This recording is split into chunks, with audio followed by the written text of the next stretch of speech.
Now we shall begin. You should answer the questions as you listen, because you will not hear the recording a second time. Listen carefully to the conversation and answer questions 1 to 6. Good morning, Diane Davis. Can I help you? Yes, I'd like to get some insurance for the contents of my home. Fine. When did you move into the house? A couple of weeks ago.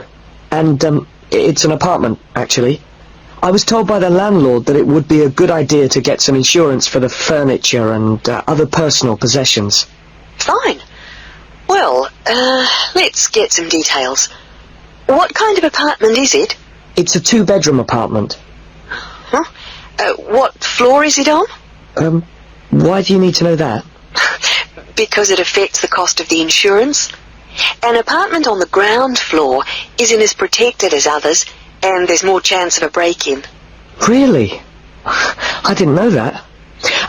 It's on the second floor. Second. And how much is the rent? It's $615 per month. Good.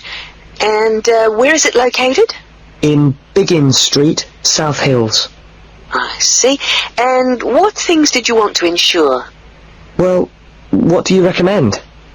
Well, the most important things are those which you would normally find in a home. Things like the television, fridge, and so on. I see. Well, I've got a fridge and a stereo system, which I've just bought from a friend. And how much did you pay for the fridge? $450. 50 or 15? 50. And the stereo system cost $1,150. Have you got a television? Yes, but it's very old and not worth much. Okay. Well, is there anything else you want to insure? Yes, I've got a couple of watches and my CDs and books. How much do you think they're worth? The watches are worth $1,000? For both of them? No, each one. And altogether, the CDs and books cost me about $400. Okay. So, the value of everything you want to insure is $4,000. How much will the insurance cost? Let me see. $4,000 divided by plus 10%. Right. So, this kind of insurance, that's private contents insurance, it comes to $184 for a 12-month period. $184? Well, that sounds pretty good. Okay, I'll take that policy. Before the conversation continues, you have some time to look at questions 7 to 10.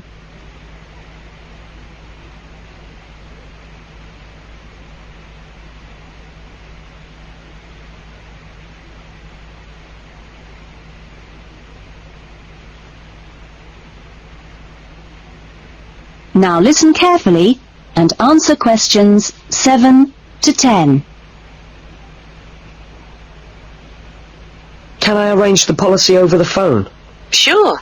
Just let me get the details down. So, that's Mr. Gavin Murray. That's M-U-R-R-A-Y. And the address is? It's 16C, Biggins Street, South Hills. Okay. 16C, Biggins Street, South Hills? That's right. It's 2 words. South Hills. And your date of birth is? 12th of November, 1980. And your contact number? Home phone number is 9872 4855. Right. And, you're Australian? No, I was born in London, although my mother is from Tasmania. Oh, really? Whereabouts? Hobart. I see. Interesting place. Now, are you working at the moment? No, I'm a full-time student at Sydney University. Right. Good.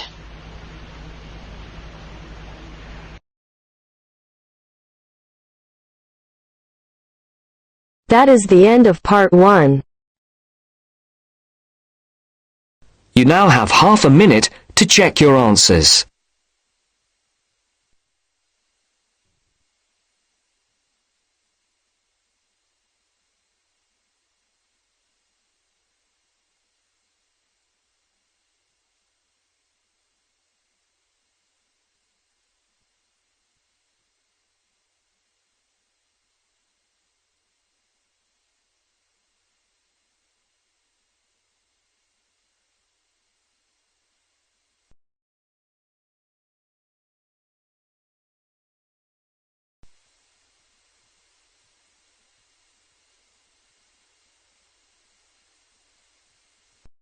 Now turns to part 2.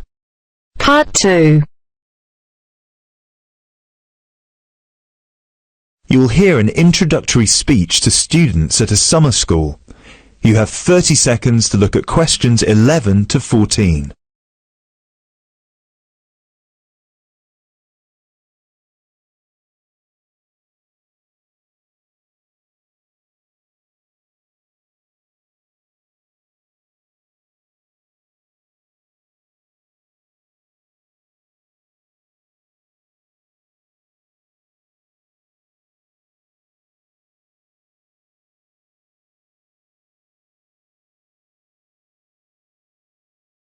Good morning, everyone, and welcome to Climb Summer School. Now, I know most of you have travelled a long way to get here, and you're probably looking forward to settling into your rooms. So I promise I won't keep you long, but we've got to get through this very brief induction, just to make your stay here as pleasurable as possible. Now, as you can see, while we're located very close to the centre of London, we're actually quite cut off from the main road. And we've got plenty of space for our facilities and students. This was part of our founder's vision, Jasmine Climb, who thought that the best environment for teenage students would be a place that combines the comforts of a big cosmopolitan city with the beauty and serenity of a quiet, remote site. Now, back in 1983, when our school was founded, this all here was an abandoned warehouse, and the classes were held in the main building that you can see over there. There were no trees, no conifers surrounding the property. There wasn't even a main gate. It took years and a great deal of effort to get our school to where it is today. And I'm sure that if you take a look at page 34 in your brochures, where you can find a picture of what the school used to look like back then, you'll agree that the changes we've made are more than impressive. But it's not just the facilities that make Climb Summer School special, obviously, and I'm certain you already know this. Over the following 10 weeks, you'll receive an assortment of classes on a variety of topics, ranging from language, literature and poetry to creative writing, communication and project management. All of these modules have been designed to improve your chances of getting a place in the universities of your choice, while also giving you the opportunity to learn, excel, and of course also socialise with people from all over the world.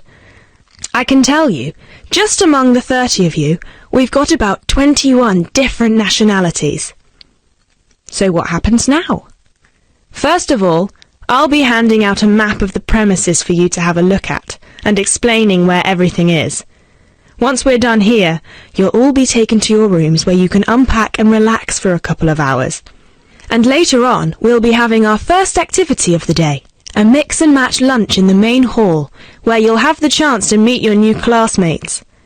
Later on in the afternoon, we'll be handing out your first project assignments and splitting you into teams. And tonight we'll be having our very first film night, starting with an early 20th century special.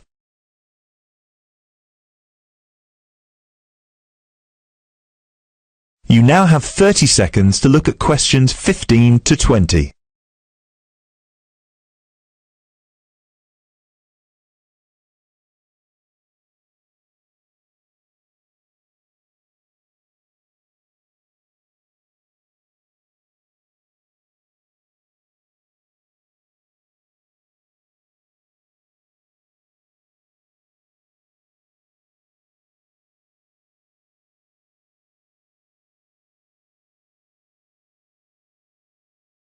So, let's get on with the map.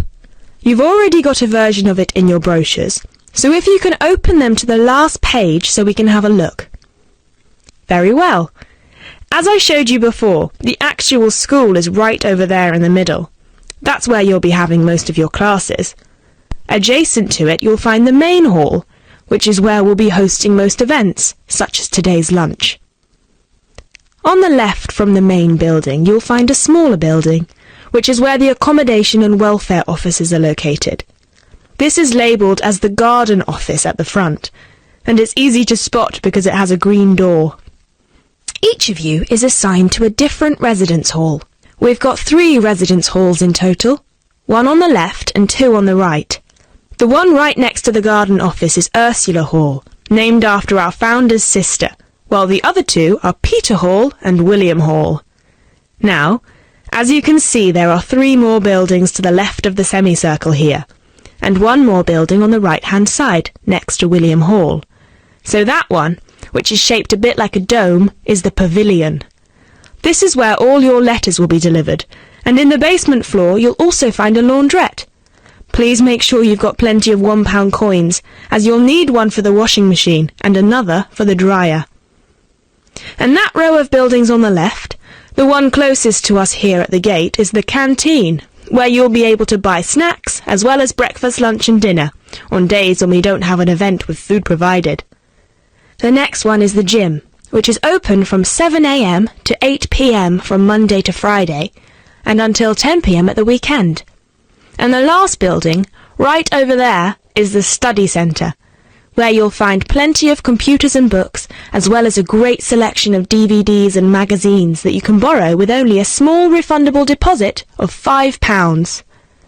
Now, please remember to keep your student card with you at all times, as you'll need it to access most of these facilities. That is the end of part 2. You now have half a minute to check your answers.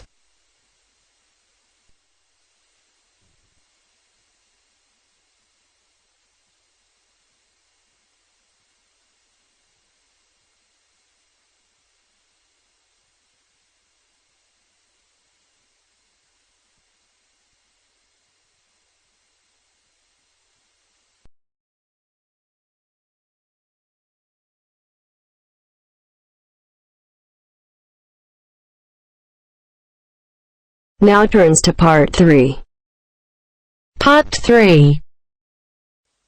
You will hear 3 students talking about how to spend their time before going to university. First, you have some time to look at questions 21 to 25.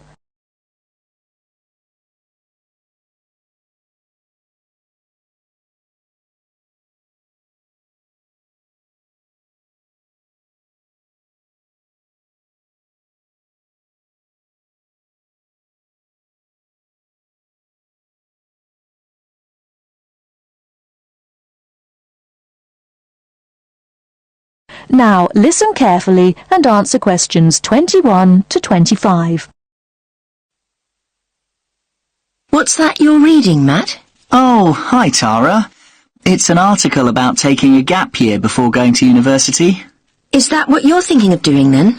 Well, I hadn't really considered it as an option, but reading this has got me thinking. I'm looking forward to starting at uni, but I wouldn't mind a bit of time to myself first. Hi guys. What are you talking about? Hi Sandy. How's it going? Matt's reading about gap years. He wants to put off going to uni. I think a gap year's a great idea.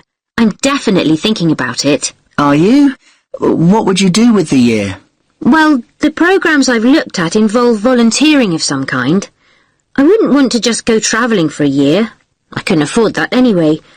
The idea would be to work and help people, but more importantly, to grow up and come back knowing more about the world than I do now. Obviously, I'd choose somewhere hot and sunny. So, what exactly is volunteering? I mean, OK, I understand it means doing something for nothing, But what does it mean in terms of a gap year? Yeah, it means working with programmes in countries where people need support or some kind of aid. I bet your mum and dad aren't quite as enthusiastic as you are about all this. On the contrary, they're really supportive. They can see all the pluses. They realise that I don't know exactly where I want to be in 10 years' time. They think it'll give me time to figure things out and not make decisions I might regret later. I think I'd be worried about how the university look at it, though. Don't you think it suggests you're just putting off studying? Definitely not. Our tutor told us that a lot of universities encourage students to take a gap year. They see a year away growing up and maturing as an asset.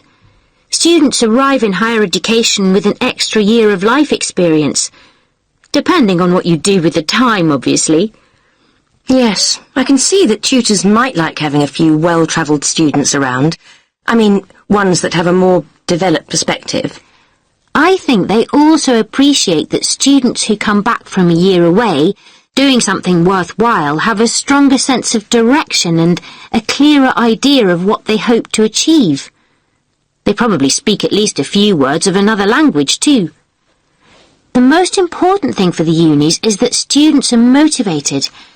So anyway, what does your article say about the options? Do they suggest where students should go on their gap year? You now have some time to look at questions 26 to 30.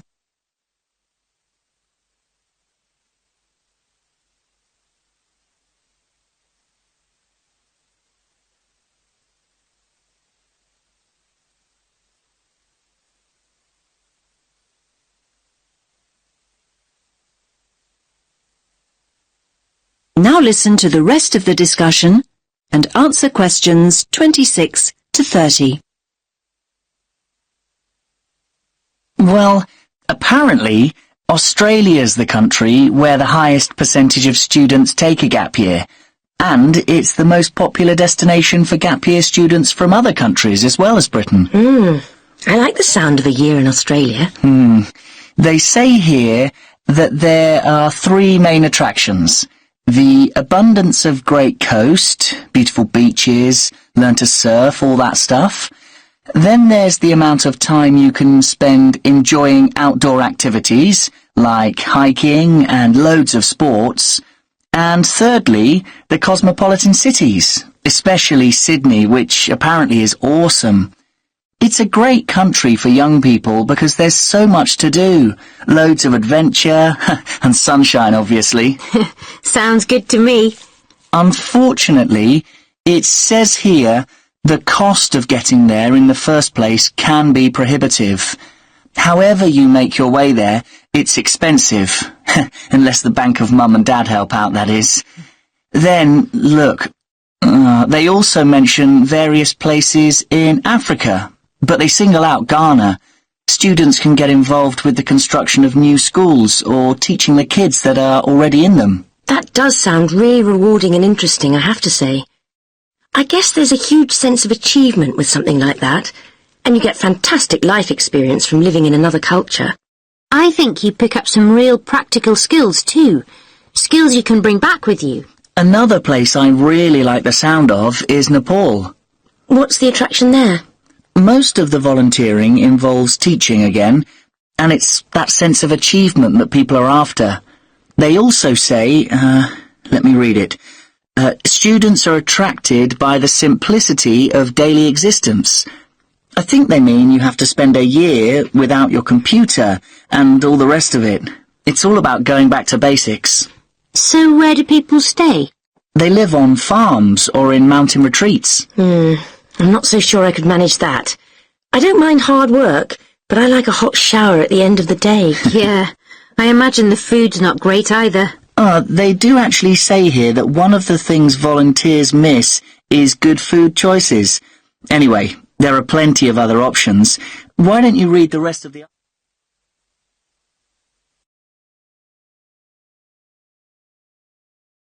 That is the end of part 3. You now have half a minute to check your answers.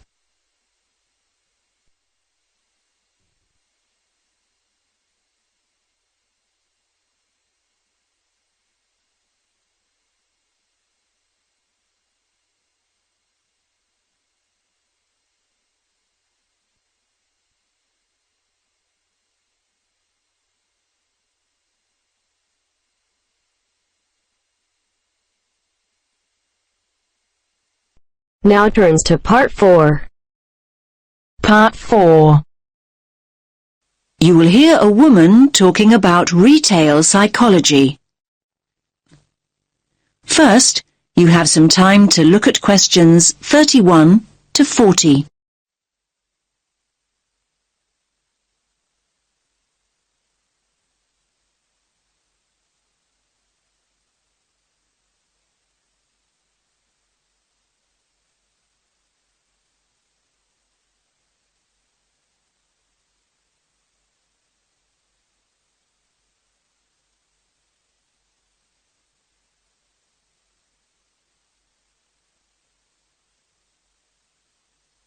Listen carefully to the talk and answer questions 31 to 40.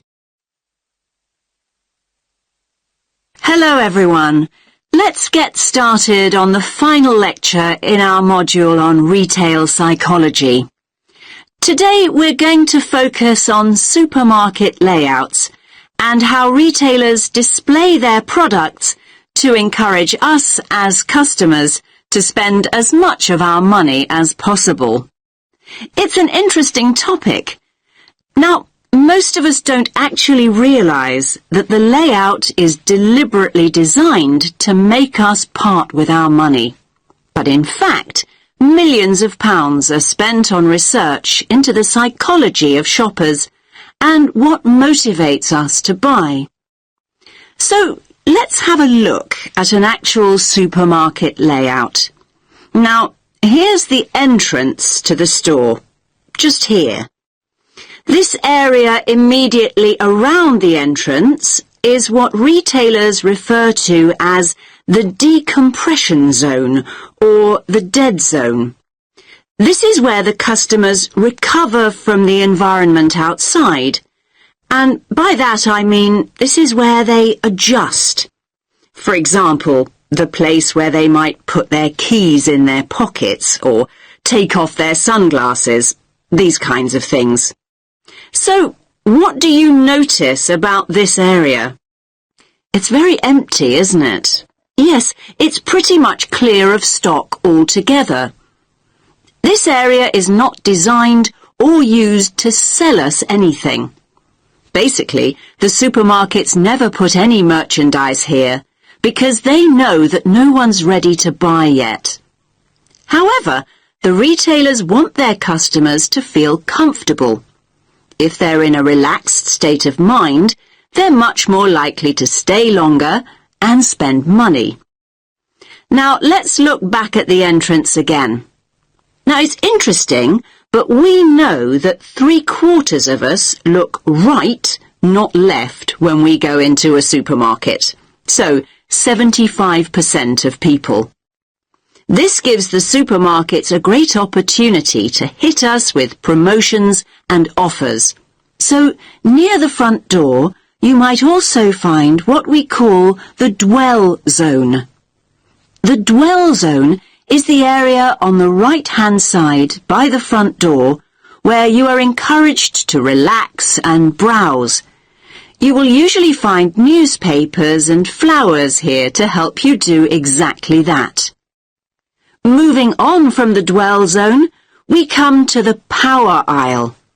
Basically, it's the main route customers return to after venturing into nearby aisles. And so this is the area of the supermarket where the strongest offers are displayed. So, you might see a sign that reads barbecue time, and you'll see all the items you could possibly need for a barbecue. The charcoal, the sauces, the skewers and the drinks, everything you need, all in one place. Were you planning a barbecue before you went shopping? Do you even have a garden? Yes, the power aisle has a very powerful effect on sales, even though most of us don't even realise we are being sold to here.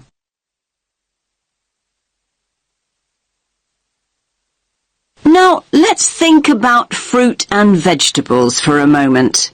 They're always located towards the front. Now, why do you think this is? Yes, fruit and vegetables are always at the front because it gives the supermarket a healthy image. And let's think back to flowers and newspapers. We talked about both these items earlier. And yes, they're displayed near the front on the right. Now, they're known as distress goods. Why's that? Well, these are the goods that we often buy in a hurry or on impulse. In other words, these are the items we didn't actually intend to buy at all, but the supermarkets want us to put them in our trolleys even before we start our proper shopping. Now, what about everyday items like bread or milk or cereals? They're always placed right at the back of the supermarket. Yes, in this area here. Again, this is a deliberate strategy by the supermarkets. Basically, they want us to walk through the whole store to get them, in the hope we will buy other things on the way. That's why items like these are often called destination goods. Now, where products are placed on the shelves makes a real difference. We read shelves a bit like we read a book. Our eyes go from left to right. And they want you to focus on the more expensive items, so they place them at eye level. It's often quite hard to spot items like cheap tinned food. Why is that? Well, they're normally placed very low on the shelves. Basically, the supermarkets don't want the cheapest products to be the ones you see first. Finally, let's have a look at the checkout area here. Now, we all know that sweets are deliberately placed within the reach of children at the checkout. But all kinds of things are displayed at checkouts these days. In fact, supermarkets can change what's on offer almost by the hour. It's a quick and easy way for them to rotate their stock. So, if the sun comes out, the checkout is an ideal place to display sunglasses. And if it rains, umbrellas can be placed there instead. Now, does anyone have any questions?